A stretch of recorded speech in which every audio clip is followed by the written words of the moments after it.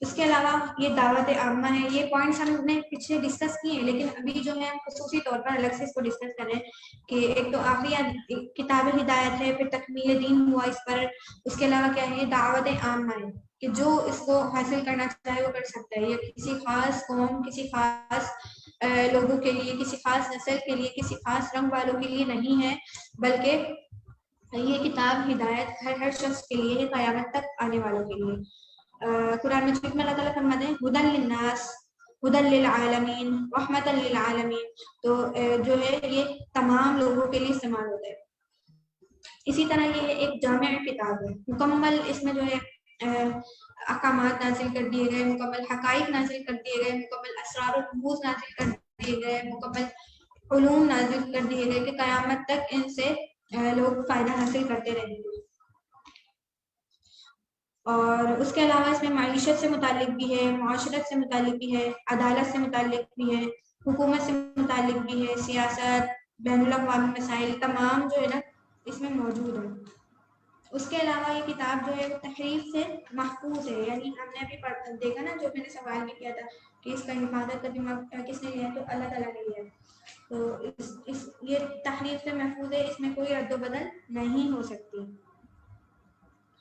اور اس کے علاوہ قرآن مجید کی حقانیت، یعنی یہ جو ہے ہر دور کے تقاضوں پر پورا اترتا ہے، یہ نہیں کہ اب نیا دور آ گیا ہے تو کتاب تبدیل ہو جائے گی، نہیں، بلکہ ہر دور کے تقاضوں پر یہ پورا اترتا ہے۔ جب دور بدلتا جائے گا تو اس مطابق ہم اس پر عمل کرتے جائیں گے اور حقائق مزید واضح ہوتے جائیں گے ہر دور میں، اور اس کے ذریعے جو ہے ہمیں ماضی کے بارے میں پتہ چلتا ہے، حال کے بارے میں پتہ چلتا ہے، بلکہ مستقبل کے بارے میں پتہ چلتا ہے۔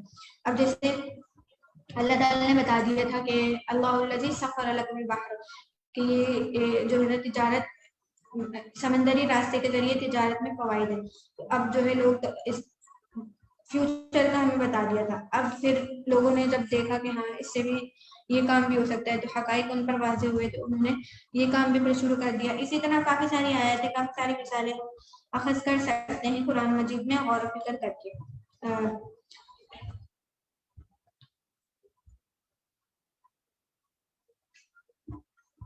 اور اس کے علاوہ کیا ہے کہ یہ جو ہے واقعات اور دلائل کے اعتبار سے قرآن کریم کی کسی آیت کو ہم جھٹلا نہیں سکتے، کیونکہ یہ جو ہے قرآن کے سچے ہونے کی دلیل ہے۔ قرآن پاک جو ہے سچا کلام ہے، اللہ تعالیٰ کی طرف سے نازل کیا گیا ہے، اور قرآن کی زبان جو ہے زندہ ہے۔ کس طرح کہ ہم جب اس کو پڑھتے ہیں نا تو ایسا لگتا ہے کہ ہم سے قرآن مجید بات کر رہا ہے۔ اور دوسری بات یہ کہ قرآن جو ہے وہ عربی زبان میں ہے، اور عربی زبان اب تک زندہ ہے، یعنی بہت سی زبانیں ایسی ہیں جو ناپید ہو چکی ہیں، جیسے یہ عبرانی زبان بھی ہے جو ناپید ہو چکی ہے، اسی طرح ایک وہ لاطینی زبان ہے وہ بھی ناپید ہو چکی ہے، تو یہ عربی زبان جو ہے وہ اب تک زندہ ہے، تو یہ زندہ زبان ہے قرآن مجید کی، تو اس کو ہم سمجھ سکتے ہیں، اس کے فوائد سمجھ سکتے ہیں۔ عربی زبان جو ہے نا بہت آسان ہے، اور اردو سمجھنے والوں کے لیے تو بہت ہی آسان ہے، وہ آسانی کے ساتھ سمجھ سکتے ہیں، کیونکہ بہت سارے الفاظ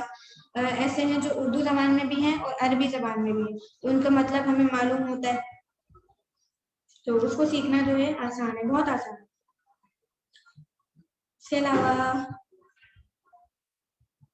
عقل اور تہذیب کی تائید کرنے والی کتاب ہے، وہ کس طرح کہ پہلی آسمانی کتابیں تھیں نا، ان میں بعض کتابیں ایسی تھیں جو ایسی باتوں پر مشتمل تھی جو حقیقت کے خلاف تھی، جو حقیقت کے خلاف ہیں، بلکہ بعض کتابوں میں انتہائی ناشائستہ غیر اخلاقی باتیں بھی پائی جاتی ہیں۔ ظاہر ہے کہ یہ باتیں جعلی ہیں، یعنی کچھ باتیں پچھلی کتابوں میں ایسی تھی جو تحریف کر کے غلط غلط لوگوں نے اپنی طرف سے لکھ دی تھی، تو ان میں وہ باتیں بھی پائی جاتی تھی، ٹھیک ہے، جبکہ قرآن مجید کیا ہے ایسی تمام باتوں سے پاک ہے، اس میں کوئی ایسی بات نہیں ہے جو عقل کے خلاف ہو، جو تجربے کے خلاف ہو، جو جسے دلیل سے غلط ثابت کیا جا سکے، کوئی بھی آیت ایسی نہیں ہے جسے ہم غلط ثابت کر سکیں، نعوذ باللہ، ایسا کرنے والا جو ہے کافر ہوگا۔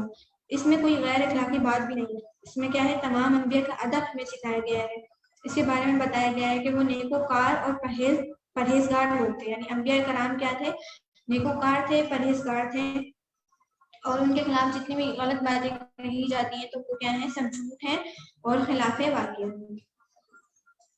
اس کے علاوہ قرآن مجید کا اعجاز، قرآن مجید کا اعجاز ہے کہ وہ فصیح و بلیغ ہے اور سب جیسے میں نے بتایا تھا نا پچھلے لیکچرز میں نے بتایا تھا آپ کو کہ قرآن مجید کے مقابلے میں کوئی ایک سورت تو کیا ایک آیت بھی نہیں لے کر آ سکتا. بہت لوگوں نے بہت سی کوششیں کی ہیں کہ قرآن کے خلاف کوئی کلام لے کر آ جائیں. تو اللہ تعالیٰ نے خود قرآن میں 3 مقام پر چیلنج کیا. ایک مرتبہ تو کہا کہ قرآن لے کر آ جاؤ, اس کے بالمقابل پورا قرآن لا کر دکھا دو. وہ نہیں کر سکے تو اللہ تعالیٰ نے کہا چلو ایک ہی سورت بنا کر دکھا دو. پھر اللہ تعالیٰ نے تیسرا چیلنج کیا, وہ سورت بھی نہیں بنا سکے تو اللہ تعالیٰ نے تیسرا چیلنج کیا کہ چلو ایک آیت ہی لا کر دکھا دو. اس کے میں سے ایک آیت ہی لا کر دکھا دو. تو یہ کام اب تک کوئی بھی کرنے میں کامیاب نہیں ہوا. ایک شخص تھا, عیسائی تھا وہ, تو اس نے جو ہے اپنی پوری زندگی صرف کی. عمر کے آخری حصے میں آ کے وہ خود پریشان ہو گیا. پوری رات پورا دن اس نے کوشش کی کہ میں جو ہے قرآن سے متعلق مطلب اس کے بالمقابل کوئی چیز لے کر آؤں یا کوئی کلام لے کر آؤں, لیکن جو ہے وہ اس میں کامیاب نہیں ہو سکتا. اور آخر اس نے سرنڈر کر دیا اور شاید وہ پھر مسلمان بھی ہو گیا تھا. قرآن کا جو ہے یہ انداز دیکھ کر, یہ کلام کی خوبصورتی دیکھ کر. تو یہ ہے قرآن مجید کا اعجاز.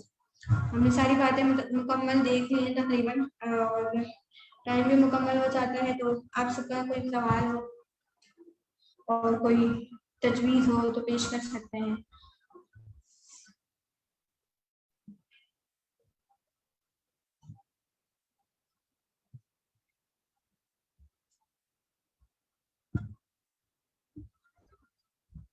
ٹھیک ہے, کسی کا کوئی سوال نہیں ہے تو ہم پھر مکمل کرتے ہیں.